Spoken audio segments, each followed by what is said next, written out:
Hello friends, स्वागत है आपका आपके अपने channel online study with DK में। आज हम आपके लिए लेकर आए हैं सुपर हिट एग्जाम 2026 के लिए 2019 के ओरिजिनल पेपर के अनुसार मॉडल पेपर, जिसमें कि 40 प्रश्न आपको देखने को मिलेंगे। इसमें 20 प्रश्न हिंदी के, 10 संस्कृत के और 10 अंग्रेजी के प्रश्न यहाँ पर रहेंगे और प्रश्न आपको विस्तृत व्याख्या के साथ यहाँ पर मिलेंगे। तो वीडियो को पूरा देखना है, स्किप नहीं करना है और अंत तक आपको बने रहना है। तो यह है हमारा मॉडल पेपर 1 और स्टार्ट करते हैं आज का हमारा पहला प्रश्न। आज का हमारा पहला प्रश्न है, रमणीय शब्द में कौन सा प्रत्यय प्रयुक्त हुआ है। यहाँ पर रमणीय शब्द में आपको प्रत्यय बताना है। अनीय प्रत्यय, ई प्रत्यय, रम प्रत्यय या फिर या प्रत्यय। तो रमणीय शब्द में अनीय प्रत्यय का प्रयोग हुआ है ना, अनीय प्रत्यय यहाँ पर प्रयुक्त हुआ है। चलिए अगला जो प्रश्न है हमारा, अंत्य शब्द के लिए सही वाक्यांश क्या है। जो जन्म से अपंग हो, जिसका जन्म निम्न वर्ग में हुआ हो, जो अंतिम स्थान पर हो या फिर जिसका अंत समीप हो। तो अंत्यज शब्द के लिए सही वाक्यांश क्या होगा हमारा, जिसका जन्म निम्न वर्ग में हुआ हो, है ना। ऑप्शन नंबर दूसरा हमारा राइट आंसर होगा, जिसका जन्म निम्न वर्ग में हुआ हो, है ना। यहाँ अंत्यज शब्द के लिए सही वाक्यांश होगा हमारा, समाज के सबसे अंतिम माने जाने वाले वर्ण या फिर वर्ग में जन्म लेने वाले व्यक्ति को क्या कहा जाता है, अंत्यज कहा जाता है। और पहले जन्म लेने वाले को क्या कहेंगे, अग्रज कहते हैं। चलिए अगला जो प्रश्न है हमारा, अब ब्राह्मण पत्रिका के संपादक कौन थे। प्रताप नारायण मिश्र, बालकृष्ण भट्ट, बद्री नारायण चौधरी प्रेमघन या फिर भारतेंदु हरिश्चंद्र। तो ब्राह्मण पत्रिका के संपादक प्रताप नारायण मिश्र थे, है ना। ब्राह्मण भारतेंदु युग की एक अत्यंत प्रसिद्ध पत्रिका थी, जिसका संपादन प्रताप नारायण मिश्र ने कानपुर से किया था, है ना। चलिए अगला जो प्रश्न है, यामा काव्य संग्रह के लिए महादेवी वर्मा को कौन सा पुरस्कार प्राप्त हुआ था। व्यास सम्मान, साहित्य अकादमी, ज्ञानपीठ या फिर सरस्वती सम्मान। तो राइट आंसर हो जाएगा हमारा ज्ञानपीठ पुरस्कार, है ना। ऑप्शन नंबर तीसरा हमारा राइट आंसर होगा। महादेवी वर्मा को वर्ष 1982 में उनके प्रसिद्ध काव्य संकलन यामा के लिए साहित्य का सर्वोच्च ज्ञानपीठ पुरस्कार मिला था। कब मिला था, 1982 में मिला था, है ना। तो राइट आंसर होगा हमारा ऑप्शन नंबर तीसरा, है ना। चलिए अगला जो प्रश्न है हमारा, गौरव शब्द किस तद्धित प्रत्यय के योग से बना है। आ, रव, एक या फिर आयन। तो गौरव शब्द हमारा अतद्धित प्रत्यय के योग से बना है। ऑप्शन नंबर पहला हमारा राइट आंसर होगा। गुरु शब्द में आ प्रत्यय के लगने से प्रथम स्वर में क्या हो जाती है, वृद्धि हो जाती है और गौरव बन जाता है ना। चलिए जैसे मनु में हम आ प्रत्यय लगाने पर से क्या बनेगा, मानव बन जाएगा। चलिए अगला जो प्रश्न है हमारा, आदिकाल को सिद्ध सामंत काल की संज्ञा किसने दी है। राहुल सांकृत्यायन ने, हजारी प्रसाद द्विवेदी ने, राम कुमार वर्मा ने या फिर मिश्र बंधु ने। तो राइट आंसर हो जाएगा हमारा ऑप्शन नंबर पहला, है ना। आदिकाल में बौद्ध सिद्धों की रचनाओं और सामंती प्रभाव को देखते हुए राहुल जी ने इसे यहाँ नाम दिया था, है ना। सिद्ध सामंत काल किसने नाम दिया, सिद्ध सामंत काल की संज्ञा राहुल सांकृत्यायन ने। चलिए अगला जो प्रश्न है हमारा, रिक्शा किस भाषा का शब्द है। अंग्रेजी भाषा, जापानी भाषा, पुर्तगाली भाषा या फिर चीनी भाषा। तो रिक्शा हमारा जापानी भाषा का शब्द है ना, एक विदेशी शब्द है जो हिंदी में पूरी तरह से कैसा हो गया, घुल मिल गया है। चलिए अगला जो प्रश्न है हमारा, निम्नलिखित में से तद्भव तत्सम का कौन सा युग्म अशुद्ध है। यहाँ पर तद्भव और तत्सम के आपको युग्म दे रखे हैं, इनमें से आपको अशुद्ध युग्म को चुनना है। हल्दी को हरिद्रा कहते हैं, ओझा यानी उपाध्याय होता है, अचरज यानी आश्चर्य होता है, सलाई यानी सलाई का होता है। तो राइट आंसर हो जाएगा हमारा जो अशुद्ध युग्म होगा कौन सा होगा, ऑप्शन नंबर चौथा हमारा राइट आंसर होगा, है ना। क्योंकि सलाई का जो शुद्ध तत्सम रूप क्या होता है, सला का होता है, सलाई का नहीं होता है ना। चलिए अगला जो प्रश्न है हमारा, निम्नलिखित में से तद्भव तत्सम का कौन सा युग्म अशुद्ध है। हल्दी हरिद्रा, ओझा उपाध्याय, अचरज आश्चर्य या फिर सलाई सलाई का। तो राइट आंसर हो जाएगा हमारा सलाई सलाई का, है ना। यहाँ पर जो हमारे तीनों ऑप्शन यहाँ राइट है। हल्दी को हरिद्रा, हल्दी का जो तत्सम रूप होगा हरिद्रा होगा, ओझा का तत्सम रूप उपाध्याय होगा और अचरज का क्या होगा, आश्चर्य होगा। बाकी सलाई का नहीं होगा, यहाँ पर सला का होता है ना। तो राइट आंसर क्या होगा हमारा, जो हमारा अशुद्ध युग्म होगा वहाँ है हमारा सलाई सलाई का, है ना। चलिए अगला जो प्रश्न है हमारा, यहाँ पर निर्देश आपको दिया गया है। इसमें प्रश्न संख्या 9 एवं 10 प्रस्तुत गद्यांश को ध्यानपूर्वक पढ़कर नीचे दिए गए प्रश्नों के उत्तर विकल्प में से छांटकर आपको लिखना है। तो यहाँ पर देखते हैं अपन गद्यांश कैसा है हमारा। शिक्षा का वास्तविक और सनातन उद्देश्य केवल सूचनाओं का यांत्रिक संग्रहण करना अथवा आजीविका उपार्जन के लिए कौशल विकसित करना नहीं है। यदि शिक्षा मनुष्य के भीतर सोई हुई संवेदनाओं, करुणा और वैश्विक भ्रातृत्व यानी वासुदेव कुटुंबकम की उदात्त भावना को जागृत नहीं कर पाती तो वह यांत्रिक और निरर्थक है। कैसी है? यांत्रिक और निरर्थक है। आधुनिक तकनीकी युग में मानव ने भौतिक प्रकृति के चरम शिखर को तो छू लिया है, परंतु आत्मिक और मनोवैज्ञानिक धरातल पर वह नितांत एकांकी और कुंठित और स्वकेंद्रित होता जा रहा है। तो यहाँ जो गद्यांश है हमारा शिक्षा के ऊपर से दिया गया है, यहाँ पर देखना है प्रश्न कैसे पूछे गए इसमें से। गद्यांश के अनुसार आधुनिक शिक्षा प्रणाली और तकनीकी युग की सबसे बड़ी विडंबना क्या है? आजीविका प्रदान करने में विफलता, भौतिक समृद्धि के साथ आत्मिक एकाकीपन, तकनीकी और कृत्रिम बुद्धिमत्ता का विरोध, या फिर वैश्विक भ्रातृत्व की भावना का अत्यधिक विकास। तो राइट आंसर हो जाएगा हमारा भौतिक समृद्धि के साथ आत्मिक एकाकीपन, है ना। गद्यांश के अनुसार यहाँ पर गद्यांश में आपको स्पष्ट बताया गया है कि तकनीकी युग ने मनुष्य को सुख सुविधाएं तो दे दी है, लेकिन अंदर से उसे अकेला और कैसा कर दिया? कुंठित कर दिया है। तो राइट आंसर क्या होगा हमारा? ऑप्शन नंबर दूसरा। चलिए अगला जो प्रश्न है हमारा गद्यांश में से, गद्यांश में प्रयुक्त भ्रातृत्व शब्द व्याकरण की दृष्टि से क्या है? जातिवाचक संज्ञा है, भाववाचक संज्ञा है, गुणवाचक संज्ञा है, या फिर परिमाणवाचक विशेषण है? तो यहाँ पर राइट आंसर हो जाएगा हमारा भ्रातृत्व एक भाववाचक संज्ञा है ना। ऑप्शन नंबर दूसरा हमारा राइट आंसर होगा। जिस शब्द से किसी भाव अथवा गुण का बोध हो उसे भाववाचक संज्ञा कहते हैं। जैसे भातृ शब्द में त्व प्रत्यय के लगने से क्या हुआ? यहाँ पर अमूर्त भाव बना है ना, भातृत्व। चलिए अगला जो प्रश्न है हमारा, सखी सोहत गोपाल के उर गुंजन की माल, बाहर बाहर लसत मनो पिए दावा नल की ज्वाल। उपयुक्त पंक्तियों में कौन सा अलंकार है? भ्रांतिमान अलंकार, उत्प्रेक्षा अलंकार, उपमा अलंकार, या फिर अतिशयोक्ति अलंकार? तो राइट आंसर हो जाएगा उत्प्रेक्षा अलंकार, है ना। जहाँ उपमेय में उपमान की संभावना व्यक्त कर दी जाए और मानो मनो जनु जानो जैसे वाचक शब्द आए तो वहाँ कौन सा अलंकार होता है? उत्प्रेक्षा अलंकार होता है ना। चलिए अगला जो प्रश्न है हमारा, काव्य शोभाकारान धर्मान अलंकारान प्रच्छते अलंकार को परिभाषित करने वाला यहाँ प्रसिद्ध कथन किस आचार्य का है? आचार्य मम्मट का, आचार्य विश्वनाथ का, आचार्य दंडी का, या फिर आचार्य भरत मुनि का? तो राइट आंसर हो जाएगा हमारा आचार्य दंडी का, है ना। यह जो कथन है आचार्य दंडी का है ना।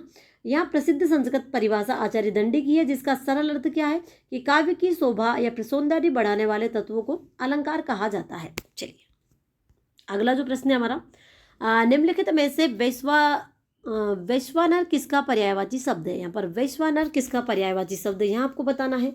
विष्णु का, शिव का, अग्नि का, या फिर वायु का? तो राइट आंसर हो जाएगा हमारा वैश्वानर अग्नि का पर्यायवाची शब्द है ना। चलिए और अग्नि के प्रसिद्ध पर्यायवाची शब्द कौन कौन से हमारे? अनल, पावक और हुतासन, है ना। ये सभी अग्नि के पर्यायवाची शब्द है। चलिए अगला जो प्रश्न है हमारा, वहाँ आप ही चला गया वाक्य में आप किस प्रकार का सर्वनाम है? पुरुषवाचक सर्वनाम, निजवाचक सर्वनाम, निश्चयवाचक सर्वनाम, या फिर संबंधवाचक सर्वनाम? तो राइट आंसर हो जाएगा हमारा वहाँ आप ही चला गया वाक्य में आप निजवाचक सर्वनाम है, यानी ऑप्शन नंबर दूसरा हमारा राइट आंसर होगा, है ना। जब आप शब्द का प्रयोग सामने वाले को सम्मान देने के लिए नहीं बल्कि खुद या फिर स्वयं के लिए किया जाए तो वहाँ निजवाचक सर्वनाम होता है। जैसे कि मैं अपना काम स्वयं कर लूँगा, है ना। इसमें कौन सा सर्वनाम है? तो इसमें निजवाचक सर्वनाम है। चलिए अगला जो प्रश्न है हमारा, निम्नलिखित में से अघोष और महाप्राण ध्वनि कौन सी है? ख, ग, द, या फिर बा? तो यहाँ पर राइट आंसर हो जाएगा हमारा ऑप्शन नंबर पहला। ख हमारा क्या है? अघोष वर्ण भी है और महाप्राण ध्वनि के अंतर्गत भी आता है। हिंदी वर्णमाला में प्रत्येक वर्ग का पहला दूसरा वर्ण अघोष तथा दूसरा चौथा वर्ण कैसा होता है? महाप्राण होता है। ख अपने का है ना, का वर्ग का दूसरा वर्ण है। का वर्ग का खा क्या है? दूसरा वर्ण है, इसलिए यहाँ दोनों है। क्या है? अघोष वर्ण भी है और महाप्राण वर्ण भी है। और इसी प्रकार हमारे छ, ठ, थ और फा ये सभी क्या है? अघोष महाप्राण वर्ण है। चलिए अगला जो प्रश्न है हमारा, वज्रयुक्त शब्द में कौन सा समास है? कर्मधारय समास, बहुब्रीहि समास, तत्पुरुष समास, या फिर द्विगु समास? तो राइट आंसर हो जाएगा हमारा बहुब्रीहि समास, है ना। वज्रयुक्त शब्द में बहुब्रीहि समास है। और अगर इसका विग्रह हम करें तो विग्रह क्या होगा? वज्र है आयुध जिसका, है ना, यानी यहाँ पर अर्थ क्या निकल रहा? इंद्र, है ना। यहाँ पर दोनों पद मिलाकर एक तीसरे विशेष अर्थ का इशारा हो रहा है, यानी इंद्र का इशारा यहाँ पर हो रहा है, तो इसलिए यहाँ पर बहुब्रीहि समास होगा। चलिए अगला जो प्रश्न है हमारा, द्रग ऊर्जत टूटत कूटम जुरत चतुरचित प्रीति उपयुक्त पंक्ति में कौन सा अलंकार प्रयुक्त हुआ है। यहाँ पर आपको अलंकार बताना है। आसंगति अलंकार, विभावना अलंकार, व्यतिरेक अलंकार या फिर निदर्शना अलंकार। तो यहाँ पर राइट आंसर हो जाएगा हमारा द्रग ऊर्जत टूटत कुटम जुरत चतुरचित प्रीति। इसमें असंगति अलंकार है ना। कौन सा अलंकार है इसमें? असंगति अलंकार है। जहाँ कारण कहीं और हो तथा उसका कार्य या परिणाम कहीं और घटित हो रहा हो, वहाँ असंगति अलंकार होता है ना। उलझती आंखें हैं पर टूटता परिवार है ना। इसका जो अर्थ है वहाँ क्या है? द्रग ऊर्जत टूटत कुटम, यानी उलझती आंखें हैं पर टूटता परिवार है ना। चलिए, तो यहाँ पर असंगति अलंकार यहाँ पर होगा। चलिए, अगला जो प्रश्न है हमारा, हंस पद या फिर त्रुटि बोधक हम जिसे बोल सकते हैं। हंस पद विराम चिन्ह का प्रयोग किस लिए किया जाता है? वाक्य पूरा होने के लिए, संकेत देने के लिए, लिखने में कोई अक्षर शब्द छूट जाने पर, या फिर अर्थ स्पष्ट करने के लिए। तो राइट आंसर हो जाएगा हमारा ऑप्शन नंबर तीसरा। हंस पद विराम चिन्ह का प्रयोग लिखने में कोई अक्षर या फिर शब्द छूट जाने पर किया जाता है ना। जैसे कि हम उदाहरण के लिए ले सकते हैं, राम गया है ना। तो यहाँ पर क्या छूट रहा है? जैसे कि हम बोल सकते हैं राम घर गया है, राम स्कूल गया है। तो इसमें जो बीच में जो छूट रहा है, जैसे राम गया है, इसमें बीच में हम जैसे कि वहाँ घर गया, तो घर यहाँ पर छूट रहा है, तो यहाँ पर कौन सा निशान लगा सकते हैं हम? हंस पद या फिर त्रुटि बोधक चिन्ह यहाँ पर प्रयोग कर सकते हैं। लिखते समय जब बीच में कोई शब्द गलती से छूट जाता है तो उसे ऊपर लिखने के लिए हंस पद चिन्ह लगाया जाता है। चलिए, अगला जो प्रश्न है हमारा, आलस्य शब्द का विशेषण रूप क्या होगा? आलस, अलस, आलसी या फिर आलसीपन। तो आलस्य शब्द का जो विशेषण शब्द होगा हमारा, वहाँ हो जाएगा आलसी, है ना। ऑप्शन नंबर तीसरा हमारा राइट आंसर होगा। आलस्य क्या है? एक भाववाचक संज्ञा है जिसे किसी व्यक्ति की विशेषता बताने वाला गुणवाचक विशेषण आलसी बनता है। जिससे क्या बनता है हमारा?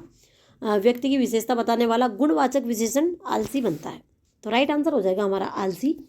चलिए, अगला और लास्ट प्रश्न है हमारा हिंदी का, विद्वान शब्द का स्त्रीलिंग रूप क्या है? विदुषी, विद्वानी, विद्यामती या फिर विदुषिता। तो राइट आंसर हो जाएगा हमारा विदुषी। विद्वान शब्द का स्त्रीलिंग रूप होगा विदुषी, है ना। ऑप्शन नंबर पहला हमारा राइट आंसर होगा।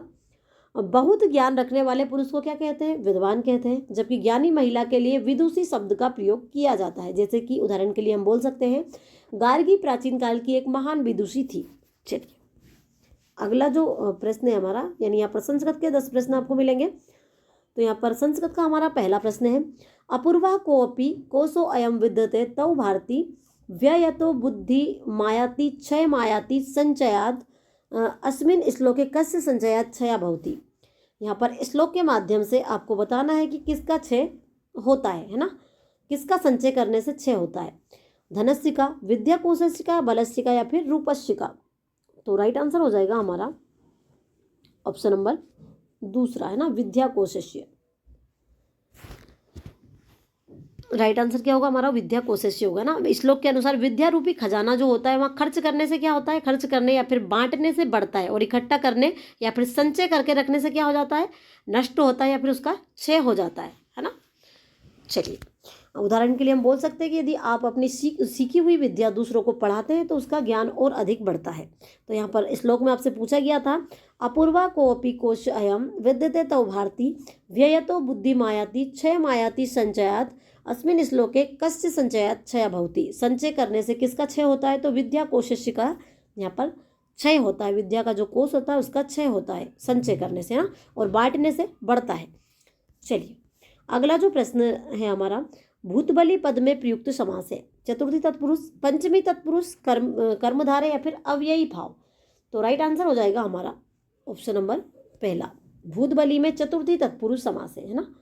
भूतबली का अगर समास विग्रह करेंगे तो क्या होगा? भूतेभ्य बलि, है ना, यानी प्राणियों के लिए बलि होता है। यहाँ के लिए क्या होता है? चतुर्थी विभक्ति का यहाँ पर लोप हुआ है, इसलिए यहाँ पर चतुर्थी तत्पुरुष समास होगा। चलिए, अगला जो प्रश्न है हमारा, चक्रपाणी में कौन सा समास है? द्विगु समास, द्वंद्व समास, बहुब्री समास या फिर तत्पुरुष समास। तो राइट आंसर हो जाएगा हमारा चक्रपाणी में बहुब्री समास, है ना।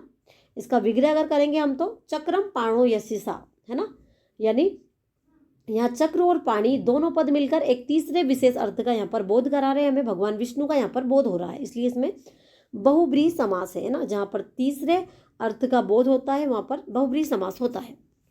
चलिए, प्रायण अन्य अर्थ प्रधान हो।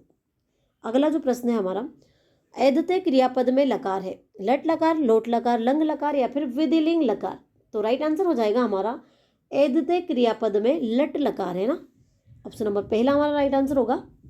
ऐध यानी क्या होता है, बढ़ना है ना, और यहाँ एक आत्मनेपदी धातु यहाँ भी आपको याद रखना है। ऐधते शब्द लट लकार वर्तमान काल प्रथम पुरुष एक वचन का रूप है। चलिए, अगला जो प्रश्न है हमारा, नमन्ति फलिनो वृक्षा, नमन्ति गुणिनो जना, शुष्क वृक्षाश्च मूर्खाश्च न नमन्ति कदाचन।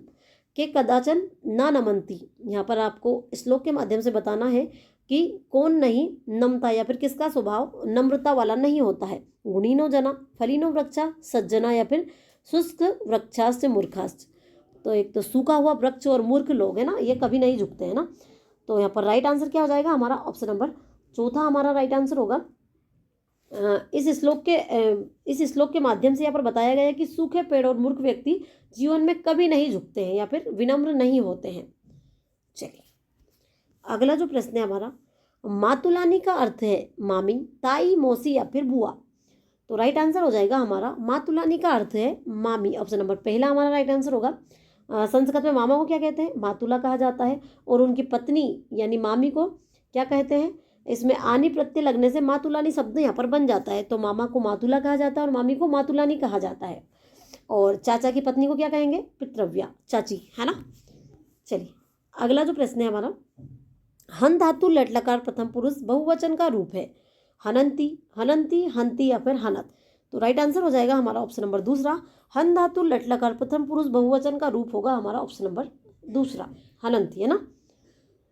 हन धातु के रूप थोड़े अपवाद वाले होते हैं ना। लट लकार प्रथम पुरुष में इसके रूप क्रमशः ऐसे चलते हैं, हंती, हतः और हनंती, है ना। हंती किसमें बनेगा हमारा, एक वचन में बनेगा, हतः द्विवचन में यहाँ पर बनेगा और हनंती बनेगा बहुवचन में, और यहाँ पर बहुवचन ही आपसे पूछा गया था। चलिए, अगला जो प्रश्न है हमारा, सल प्रत्याहार के अंतर्गत कौन से वर्ण आते हैं, या वा राला, आ ई उ ऋषि, श श शह या फिर जब गड़ द। तो राइट आंसर हो जाएगा हमारा श श शह, है ना। सल प्रत्याहार के अंतर्गत हमारे उष्म वर्ण आते हैं ना, श श शह। पाणिनि के माहेश्वर सूत्रों में सल प्रत्याहार के अंतर्गत 4 उष्म वर्ण श श शह आते हैं ना। इनके उच्चारण में क्या होता है, मुंह से गर्म हवा निकलती है। चलिए, और अक प्रत्याहार में कौन कौन से वर्ण आते हैं, तो अक प्रत्याहार में आते हैं हमारे आ ई उ ऋषि और रा, है ना। चलिए, अगला जो प्रश्न है हमारा, पितृ शब्द का द्वितीय विभक्ति बहुवचन में रूप है, पितरो, पितरान, पितरन या फिर पितराणाम, पितृणाम। तो राइट आंसर हो जाएगा हमारा, यहाँ पर पूछा गया आपसे पितृ शब्द का द्वितीय विभक्ति बहुवचन आपसे पूछा गया, तो पितृ शब्द का द्वितीय विभक्ति बहुवचन होगा हमारा पितरन, ऑप्शन नंबर तीसरा हमारा राइट आंसर होगा। यहाँ क्या है, ऋकारांत पुल्लिंग पितृ शब्द के द्वितीय विभक्ति बहुवचन में पितरन बनता है ना। इसमें ध्यान देने वाली बात यहाँ है कि इसमें बड़ी ऋषि है ना, डबल घुमाव वाली ऋषि की मात्रा लगती है, जो यहाँ पर लगी हुई है इसमें पितरन में, है ना। तो यहाँ पर पितृ शब्द द्वितीय विभक्ति बहुवचन का रूप क्या होगा, पितरन होगा। और भात्र का अगर पूछते तो भात्रन, उसमें भी डबल घुमाव वाली ऋषि की मात्रा लगी हुई होगी, है ना। यहाँ पर अगला जो प्रश्न है हमारा, कर्तुम पद में प्रत्यय है, तुमुन प्रत्यय, कत प्रत्यय, कत्वा प्रत्यय या फिर ल्यप प्रत्यय। तो कर्तुम पद में प्रत्यय हो जाएगा हमारा तुमुन प्रत्यय, है ना। इसमें धातु कौन सी, तो इसमें क्रा धातु है और इसमें तुमुन प्रत्यय के लगने से कर्तुम शब्द बनता है। तुमुन प्रत्यय में क्या रहता है, केवल तुम शेष रहता है। चलिए, अगला जो प्रश्न है हमारा, अगली हो रहा है हमारा इंग्लिश वाला पोर्शन स्टार्ट। तो इसमें यहाँ पर 10 क्वेश्चन आपको मिलेंगे। यहाँ पर डायरेक्शन आपको दे रखा है, question number 31 and 32, read the passage given below and answer the questions that follow, है ना। यहाँ पर जो पैसेज दे रखा है उसमें से आपको दोनों प्रश्नों के यहाँ पर आंसर देने हैं, 31 और 32 के। तो चलिए देखते हैं पैसेज हमारा। The advent of artificial intelligence has sparked a fierce debate about the future of human labors। यानी आर्टिफिशियल इंटेलिजेंस या फिर AI के आगमन ने मानव श्रम के भविष्य के बारे में एक भयंकर बहस छेड़ दी है। While optimists envision a utopian era of unprecedented productivity and the eradication of mundane tasks। यानी जबकि आशावादी लोग अभूतपूर्व उत्पादकता और निरस कार्यों के उन्मूलन में एक आदर्श युग की यहाँ पर कल्पना करते हैं। Sceptics warn of an impending catastrophe where machines render human skills obsolete, यानी संशयवादी एक आसन्न आपदा की चेतावनी देते हैं जहां मशीनें मानव कौशल को अप्रचलित यहाँ पर कर देगी, है ना। The truth honour likely lie in a paradigm shifts, हालांकि सच्चाई संभवतः एक वैचारिक बदलाव में निहित है। AI will not necessarily replace humans, AI जरूरी नहीं कि इंसानों की जगह ले, but human who adeptly use AI will replace those who do not, लेकिन जो इंसान कुशलता से AI का उपयोग करते हैं वे उन लोगों की जगह ले लेंगे जो ऐसा नहीं करते। The imperative now is cognitive adaptability necessitating a complete overhaul of traditional educational frameworks to foster critical thinking over rote memorizations, यानी अब संज्ञानात्मक अनुकूलन क्षमता की अनिवार्यता है जिसके लिए रटकर याद करने के बजाय आलोचनात्मक सोच को बढ़ावा देने हेतु पारंपरिक शैक्षिक ढांचे के पूर्ण कायाकल्प की यहाँ पर आवश्यकता है। चलिए देखते हैं किस प्रकार के क्वेश्चन इसमें से पूछे गए हैं। Which of the following is the most opposite in meanings of the word obsolete as used in the passage? यहाँ पर गद्यांश के अनुसार या फिर गद्यांश में जो शब्द दे रखा था obsolete, इसका अपोजिट यहाँ पर आपको बताना है। तो इसका अपोजिट क्या होगा? एंटीक्वेटेड यानी पुराना या फिर अप्रचलित, कंटेपरेरी यानी समकालीन या फिर आधुनिक, रिडंडेंट यानी अनावश्यक या फिर अतिरिक्त, और प्रिवेलेंट यानी प्रचलित या फिर व्याप्त। तो राइट आंसर क्या होगा हमारा? ऑप्शन नंबर दूसरा, है ना, कंटेपरेरी। ऑप्शन नंबर दूसरा हमारा राइट आंसर होगा। कंटेपरेरी का अर्थ क्या होता है? समकालीन या फिर आधुनिक, और ऑब्सोलेट का अर्थ होता है जो उपयोग में ना हो या फिर पुराना हो गया हो। तो यहाँ पर अपोजिट हमसे पूछा गया, तो राइट आंसर हो जाएगा हमारा ऑप्शन नंबर दूसरा। अगला जो क्वेश्चन है हमारा, according to the other what is the most pressing need in the era of AI? यहाँ पर लेखक के अनुसार AI के युग में सबसे महत्वपूर्ण आवश्यकता क्या है, यहाँ आपको बताना है। तो पहला ऑप्शन है हमारा eradicating all mundane task immediately, यानी सभी नीरस कार्यों को तुरंत समाप्त करना। सेकेंड ऑप्शन है हमारा banning AI to protect traditional human labour, यानी पारंपरिक मानव श्रम को बचाने के लिए AI पर प्रतिबंध लगाना। थर्ड ऑप्शन है हमारा fostering cognitive adaptability and critical thinking, यानी संज्ञानात्मक अनुकूलन क्षमता और आलोचनात्मक सोच को बढ़ावा देना। फोर्थ ऑप्शन है हमारा relying heavily on traditional educational frameworks, यानी पारंपरिक शैक्षिक ढांचे पर बहुत अधिक निर्भर रहना। तो यहाँ पर राइट आंसर हो जाएगा हमारा ऑप्शन नंबर तीसरा, fostering cognitive adaptability and critical thinking, यानी संज्ञानात्मक अनुकूलन क्षमता और आलोचनात्मकता को बढ़ावा देना, यहाँ पर हमारा राइट आंसर होगा। चलिए अगला जो क्वेश्चन है हमारा, fill in the blanks with the correct pronouns in the following sentence. यहाँ पर एक सेंटेंस आपको दे रखा है, इसमें आपको करेक्ट प्रोनाउन का यहाँ पर यूज करना है। One must not boost of रिक्तिसान वन अचीवमेंट्स, इसमें क्या आएगा? हिज, दियर, वंस या फिर हर। तो राइट आंसर हो जाएगा हमारा वंस, है ना। One must not boost of one's own achievements, इसका मतलब क्या हुआ? किसी को अपनी स्वयं की उपलब्धियों का घमंड नहीं करना चाहिए। इसमें क्या होता है? अंग्रेजी व्याकरण के नियमानुसार जब वाक्य का सब्जेक्ट या फिर कर्ता वन यानी एक होता है, उसके साथ पॉजेसिव प्रोनाउंस यानी संबंधवाचक सर्वनाम के रूप में हमेशा वंस का प्रयोग किया जाता है, हिज और हर का नहीं। तो राइट आंसर क्या होगा हमारा? ऑप्शन नंबर तीसरा। चलिए अगला क्वेश्चन है, the number of pure vowels and diphthongs in the English phonetic system is indicated respectively by. यहाँ पर क्या करना है आपको? अंग्रेजी ध्वनि प्रणाली में शुद्ध स्वरों और संयुक्त स्वरों की क्रमशः संख्या कितनी है वहाँ आपको बताना है। 12 और 8 है, 8 और 12 है, 14 और 6 है, या फिर 10 है। तो यहाँ पर राइट आंसर हो जाएगा हमारा ऑप्शन नंबर पहला, 12 और 8, है ना। यहाँ पर अंग्रेजी फोनेटिक्स में कुल 20 स्वर ध्वनियाँ होती है ना। इनमें से 12 शुद्ध स्वर होते हैं, हमारे 12 क्या होते हैं? शुद्ध स्वर होते हैं, और 8 संयुक्त स्वर होते हैं, इसलिए राइट आंसर हो जाएगा हमारा ऑप्शन नंबर पहला। चलिए अगला क्वेश्चन है, identify the indirect narration of the given sentence. Sentence आपको दे रखा है, इसमें क्या करना है आपको? इनडायरेक्ट नरेशन को यहाँ पर पहचानना है ना। अप्रत्यक्ष कथन इसमें कौन सा है? She said to him why did you not attend the meeting yesterday, यानी उसने उससे कहा तुम कल मीटिंग में क्यों शामिल नहीं हुए। तो यहाँ पर इनडायरेक्ट नरेशन या फिर अप्रत्यक्ष कथन को आपको पहचानना है। 4 ऑप्शन आपके सामने है। पहला ऑप्शन है हमारा she asked him why did he not attend the meeting the previous day. Second option है she asked him why he had not attended the meeting the previous day. Third option है हमारा she asked him that why he had not attended the meeting yesterday. और fourth option है हमारा she asked him why he did not attend the meeting the previous day. तो यहाँ पर right answer क्या होगा हमारा? राइट आंसर हो जाएगा हमारा ऑप्शन नंबर दूसरा, she asked him why he had not attend the meeting the previous day, है ना। यहाँ पर जो राइट आंसर हो जाएगा हमारा वहाँ होगा ऑप्शन नंबर दूसरा। अगला जो क्वेश्चन है हमारा, identify the part of speech of the underline word in the following sentence. यहाँ पर आपको क्या करना है, निम्नलिखित वाक्य में रेखांकित शब्द का शब्द भेद आपको पार्ट ऑफ स्पीच आपको पहचानना है ना।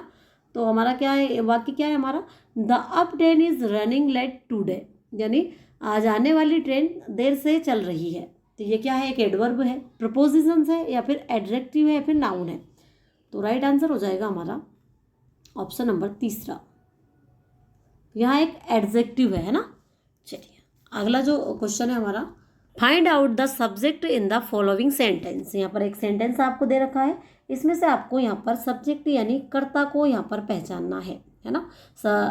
हमारा सेंटेंस क्या है, underneath the ancient banyan tree said a wise old philosopher, यानी प्राचीन बरगद के पेड़ के नीचे एक बुद्धिमान बूढ़ा दार्शनिक बैठा है। इसमें से आपको सब्जेक्ट को पहचानना है। 4 ऑप्शन आपके सामने हैं, underneath the ancient banyan tree, a wise old philosopher, said a wise old philosopher या फिर द एंशियंट बनियान ट्री। तो राइट आंसर क्या होगा हमारा? राइट आंसर हो जाएगा हमारा a wise old philosopher. Option number दूसरा हमारा राइट आंसर होगा। मतलब क्या हुआ इसका, एक बुद्धिमान बूढ़ा दार्शनिक हमारा सब्जेक्ट है ना। सब्जेक्ट की जगह पर जो आएगा वहाँ क्या है, अ वाइज ओल्ड फिलोसोफर। चलिए अगला जो क्वेश्चन है हमारा, in the following sentence change the verb to the past participle from. यहाँ पर क्या करना है आपको, निम्नलिखित वाक्य में क्रिया या फिर वर्ब को पास्ट पार्टिसिपल यानी वर्ब की तीसरी अवस्था में रूप को बदलना है। सेंटेंस क्या है आपका, the fabric shrinks when washed in hot water, यानी इसका मतलब क्या हुआ, गर्म पानी में धोने पर कपड़ा सिकुड़ता है ना। इसको आपको किस में बदलना है, पास्ट पार्टिसिपल फॉर्म में इसको बदलना है। तो राइट आंसर क्या होगा हमारा? 4 ऑप्शन आपके सामने है, श्रैंक, श्रिंक्ड, श्रंक या फिर श्रंकन। तो राइट आंसर हो जाएगा हमारा ऑप्शन नंबर तीसरा, श्रंक, है ना। श्रंक यानी सिकुड़ा हुआ। चलिए अगला जो क्वेश्चन है हमारा, identify the type of the sentence given below. नीचे दिए गए वाक्य का प्रकार आपको यहाँ पर पहचानना है। Had I know about the severe weather warnings I would not have ventured out, है ना। यानी यदि मुझे गंभीर मौसम की चेतावनी के बारे में पता होता तो मैं बाहर नहीं निकलता। तो यहाँ आपको बताना है कि किस प्रकार का वाक्य है। इम्प्रेसिव यानी आज्ञासूचक वाक्य है, असर्टिव यानी साधारण या फिर निश्चयात्मक वाक्य है, इंट्रोगेटिव यानी प्रश्नवाचक वाक्य है या फिर कंडीशनल यानी शर्त बोधक वाक्य है। तो यहाँ पर राइट आंसर हो जाएगा हमारा ऑप्शन नंबर चौथा, यहाँ कंडीशनल यानी हमारा शर्त बोधक वाक्य है। चलिए अगला और लास्ट क्वेश्चन है हमारा इंग्लिश का, which of the following sentence is grammatically correct. यहाँ पर ग्रामर की दृष्टि से सही वाक्य कौन सा है वहाँ आपको बताना है। तो पहला ऑप्शन है हमारा, he is an university professor with a extensive knowledge. Second option है, the Ganges is considered a holy river by the Hindus. Third option है, I have read a first chapter of this interesting book. और fourth option है, she gave me an useful advice yesterday. तो right answer हो जाएगा हमारा option number दूसरा, the Ganga is considered a holy river by the Hindus, है ना। Option number दूसरा हमारा बिल्कुल सही है, क्योंकि पवित्र नदियों और धार्मिक समुदायों के नाम से पहले आर्टिकल द का प्रयोग होता है, इसलिए ऑप्शन नंबर दूसरा हमारा राइट आंसर होगा। तो ये थे हमारे आज के 40 क्वेश्चन जो यहीं पर खत्म होते हैं। वीडियो अच्छी लगी हो तो वीडियो को लाइक, चैनल को सब्सक्राइब जरूर कीजिएगा। मिलते हैं आपसे अगले वीडियो में, तब तक के लिए धन्यवाद।